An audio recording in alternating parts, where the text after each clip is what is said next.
मराठ्यांचा छळ करणारे फडणवीस जोपर्यंत भाजपमध्ये आहेत तोपर्यंत भाजपला सहकार्य करायचं नाही आणि मतदानही करायचं नाही अशी शपथ सोलापूरमधल्या कोंडी ग्रामस्थांनी घेतलेली आहे।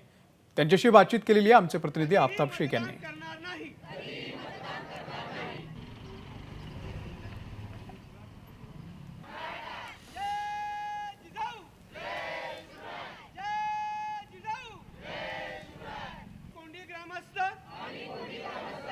कधीही मतदान करणार नाही।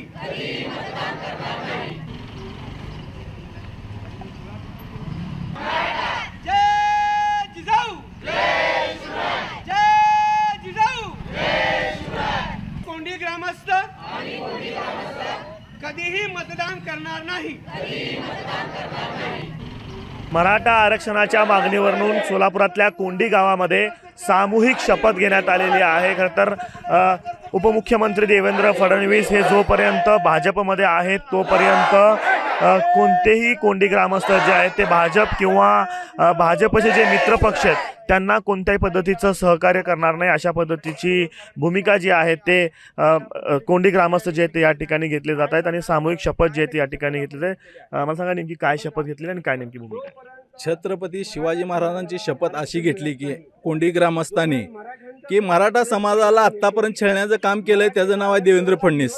त्या देवेंद्र फडणवीसला आम्ही त्याची जागा दाखवण्यासाठी त्या पक्षामध्ये असल्यामुळं भाजपला आणि त्यांच्यासोबत युती केल्यामुळं त्यांच्या मित्र पक्षाला आम्ही आत्तापर्यंत वारंवार आमचे कोंडी ग्रामस्थांनी त्यांना मदत केलेली होती। पण इथून पुढं मराठा समाजाचा छळ करणाऱ्या ह्या पक्षाला सुद्धा आणि देवेंद्र फडणवीसला ह्या पक्षातनं बाहेर हटवत नाही तोपर्यंत आम्ही त्या पक्षाला कुठलेही सहकार्य करणार नाही। त्यांची प्रचाराची गाडी गावात आली तर त्याच्यासोबत कोण थांबणार नाही, अन्यथा त्यांच्या पक्षाला कुठलं मतदान करणार नाही। लोकसभा असू दे, विधानसभा असू दे, कुठली निवडणूक कुठलंही इलेक्शन असू द्या, ग्रामपंचायतपासून जी लोकसभेपर्यंत की मराठा समाज त्या भाजपच्या पक्षाला मतदान करणार नाही।